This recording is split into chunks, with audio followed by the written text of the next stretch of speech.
আজি কিয় টিকেট বিচাৰিছোঁ বুলি কওঁতে মইতো ক'লোৱে যিহেতু যুৱকসকলক প্ৰাধান্য দি আছে বাবে বিচাৰি আছোঁ। তাৰোপৰি আপোনালোকে নিশ্চয় দেখিছে বা মাজবাট বিধানসভা সমষ্টিৰ প্ৰত্যেকজন ৰাইজে জানে যে যেতিয়া আমি বিজেপি দলৰ দায়িত্ব লৈ ৰাইজৰ মাজে মাজে গৈছোঁ আৰু বিভিন্ন সময়ত যেতিয়া ইয়াত BPFৰ ৰাজত্ব কালত আমি কি ধৰণৰ নিজৰ বিজেপি দলৰ সাংগঠনিক ভেটি সক্ৰিয় কৰাৰ নিমিত্তে আমি কিদৰে বিজেপিৰ যুৱ মৰ্চা বা বিজেপিৰ যুৱকসকলে মিলি আমি আমাৰ দুৰ্নীতিসমূহ ফাদিল কৰি মাজবাট বিধানসভা সমষ্টিবাসী ৰাইজক বিজেপিৰ প্ৰতি আকৰ্ষিত কৰিবৰ বাবে কিদৰে ৰাইজক সহায় সহযোগিতা কৰি আহিছোঁ সেই কথা আমি দুনাই মাজবাট বিধানসভা সমষ্টিবাসীক ক'ব নালাগে বা আপোনালোকে বাৰুকৈ জ্ঞাত। আপোনালোকে বিভিন্ন সময়ত আমাৰ সংবাদ মাধ্যমৰ জৰিয়তে আমি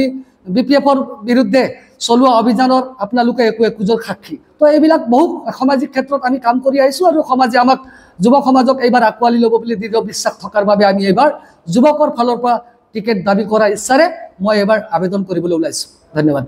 নমস্কাৰ সাংবাদিক বন্ধুসকল, আজি আপোনালোকক আমন্ত্ৰণ কৰি এই সংবাদ মেলটো পাতাৰ বিশেষ কাৰণটো হ'ল যিহেতু BTAD পৰিষদীয় নিৰ্বাচন যিহেতু নিচেই কাষ চাপি আহিছে, হাতত মাত্ৰ 2 মাহ সময়। তো সেইবাবে এই সংবাদ মেলৰ আয়োজন কৰিছিলোঁ বা আপোনালোকক মই নিমন্ত্ৰণ জনাইছিলোঁ আৰু অহাৰ বাবে আপোনালোকক অশেষ ধন্যবাদ। তো বিশেষ কাৰণটো হ'ল চাওক, মই বিজেপি দলত থাকি বিগত বহু বছৰ ধৰি বিজেপি দলৰ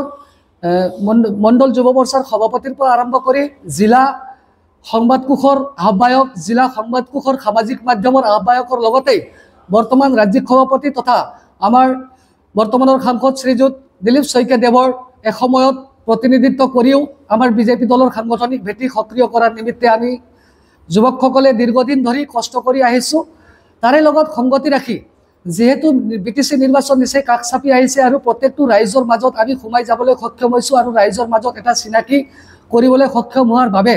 যিহেতু BTC নিৰ্বাচন নিচেই কাষ চাপি আহিছে, এই নিৰ্বাচনত প্ৰতিদ্বন্দ্বিতা কৰিম বুলি মই মন মেলিছোঁ আৰু সমাজৰ সচেতন মহল যুৱক যুৱতীসকলে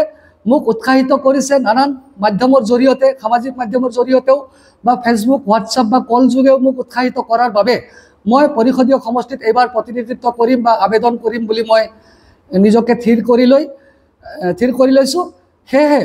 মোৰ দলৰ প্ৰতি পূৰ্ণ বিশ্বাস যে বিজেপি দলে সদায় যুৱকসকলক অগ্ৰগতি দি আহিছে আৰু বিভিন্ন সময়ত আমাৰ যশস্বী প্ৰধানমন্ত্ৰী শ্ৰীযুত নৰেন্দ্ৰ মোদী ডাঙৰীয়াও সৰ্বকালৰ সৰ্বশ্ৰেষ্ঠ মুখ্যমন্ত্ৰী শ্ৰীযুত হিমন্ত বিশ্ব শৰ্মা ডাঙৰীয়াও মাজে সময়ে কৈ থাকে, আমি শুনো যে যুৱকসকলৰ অবিহনে আমাৰ ৰাজ্য বা দেশৰ উন্নতি নহয় বা যুৱকসকলে সকলো দিশতে পাৰ্গত, যুৱকসকলক দিলে সমষ্টিসমূহ বা ৰাজ্যসমূহ উন্নত হয় বুলি কোৱা শুনিছোঁ। তো সেইবাবে যিহেতু এতিয়া বৰ্তমান আমিও যুৱক, 40-45 বছৰ বয়স, এতিয়া 43 বছৰ মোৰ বয়স ৰানিং। তো এতিয়া যুৱক যিহেতু আমি এই বয়সতে আমি টিকেট বিচাৰিম আৰু টিকেট প্ৰদান কৰি আমাৰ সমষ্টিখনক উন্নয়নৰ দিশে আগুৱাই লৈ যাবলৈ দলেও সহযোগ কৰিব আৰু আশা কৰোঁ আমাৰ এই আহ্বানটোক দলে ৰক্ষা কৰিব বুলি মোৰ দৃঢ় বিশ্বাস। আৰু দলৰ সিদ্ধান্তই হ'ল চূড়ান্ত সিদ্ধান্ত, কাৰণ বিজেপিৰ নীতি আদৰ্শ মতে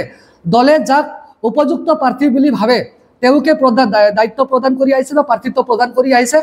এই ক্ষেত্ৰতো যদি দলে ভাবে যে আমি উপযুক্ত নহয় বা উপযুক্ত এজনক প্ৰাৰ্থিত্ব প্ৰদান কৰিব লাগে, যদি দলে ভাবে তেনেহ'লে যিজনক দলে প্ৰাৰ্থিত্ব প্ৰদান কৰিব তেওঁক জয় কৰোৱা দায়িত্ব প্ৰত্যেকজন বিজেপিৰ কাৰ্যকৰ্তাই সদায় লৈ আহিছে আৰু লৈ থাকিব। ধন্যবাদ।